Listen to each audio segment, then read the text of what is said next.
Election అంటే ఎలక్షనే, అది పంచాయతీ అయినా పార్లమెంట్ అయినా. ఓటు విలువ మారదు, పవర్ కోసం ఫైట్ తప్పదు. తెలంగాణలో లోకల్ వార్లో కూడా ఓట్ల లొల్లి మామూలుగా లేదు. కుర్చీ కోసం కుమ్ములాటలు, దొమ్మిలు కాదు, అంతకు మించి అన్నట్టుంది సిచ్యువేషన్. చిన్నపాటి రక్త చరిత్రే కనిపిస్తోంది ఇక్కడ. కుల అని ఒక కుటుంబం వీరి మధ్య జరిగిన వివాదం ఇది. దాంతో ఒక ఎలక్షన్ కదా అది. గెలవలేని ప్రత్యర్థి వల్ల మమ్మల్ని కర్రలతో కొన్ని గొడవలు పెట్టండి, రాళ్ళతో కుట్టినట్లు. ఓటు కోసం కోటి ఎత్తులు జిత్తులు, అవి చాలకపోతే కత్తులు కటాళ్ళు. తెలంగాణ పంచాయతీ ఎన్నికలు కొన్ని చోట్ల నెత్తుటి క్రీడను తలపిస్తున్నాయి. కిడ్నాప్లు, హత్యలే కాదు, హత్యైన వాళ్ళు ఆత్మహత్యలకు పాల్పడుతున్నారు. ప్రతి ఒక్కరు కూడా బెదిరిస్తాం, సంపుతం చేస్తాం అని చెప్పి ఈ రకంగా చెప్పుకుంటే పోతే ఇబ్బందులు జరుగుతున్నాయి. చాలా మంది అలా ఇళ్ళకి వెళ్ళి బయటకు వచ్చే పరిస్థితి లేదు. నువ్వు ఎట్లా చెప్తావు, బజారు క్రాస్ వస్తాం, నువ్వు పోయి బాయి కడపై వ్యవసాయం ఎట్లా చేస్తాం, నువ్వు వ్యాపారం ఎట్లా చేస్తావు, నువ్వు సంగతి చెప్తావు అని చెప్పి ఈ రకంగా బెదిరిస్తూ ఇలా ఒక అల్జడి సృష్టిస్తున్న ఈ ప్రాంతంలో.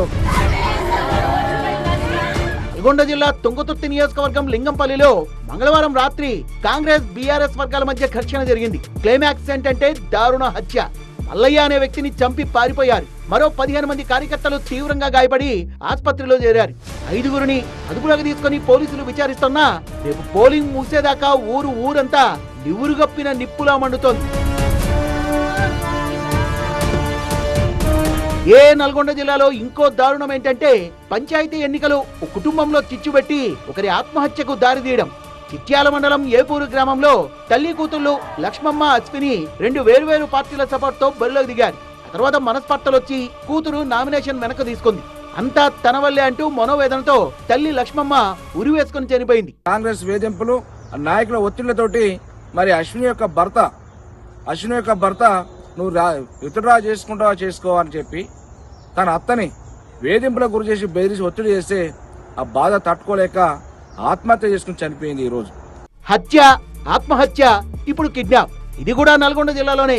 మామిడి నాగమ్మ తిప్పట్టి మండలం ఎల్లమ్మగూడెం బీఆర్ఎస్ బలపరుస్తున్న సర్పంచ్ అభ్యర్థి. ఆమె భర్త యాదగిరిని గుర్తు తెలియని వ్యక్తులు కిడ్నాప్ చేశారు. అయితే ఇది కాంగ్రెస్ వాళ్ల పని అని కారు పార్టీ అంటే ఎన్నికను ఏకగ్రీవం చేయడానికి బీఆర్ఎస్ కిడ్నాప్ డ్రామా ఆడుతోందని కాంగ్రెస్ అంటోంది.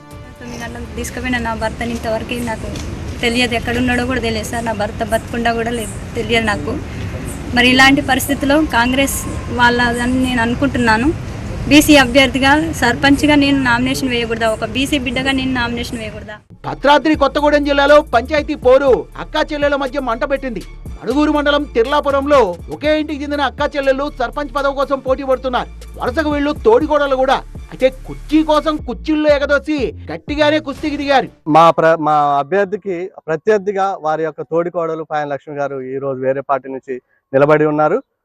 అయితే అనుబంధాల విషయం, బంధాల విషయంలో వాళ్ళకు కుటుంబంలో ఎటువంటి బేసిజాలు లేవు. కేవలం రాజకీయ ప్రత్యర్థిగా మాత్రమే వాళ్ళు దిగుతున్నారు. ఇటువంటి సందర్భాలు ఎక్కడ మేము కొద్దిగా చూసి ఉండలేదు. గ్రామ పంచాయతీ, స్థానిక సంస్థల బంధాలు గింధాలు జాంతానై సిచ్యువేషన్ డిమాండ్ చేస్తే సీన్ సితారే అంటున్నారు గల్లీలో లీడర్లు. తెల్లారితే పోలింగ్. మరి ఈ అరాచకాల పరంపర ఎందాకా దారితీస్తుందో చూడాలి.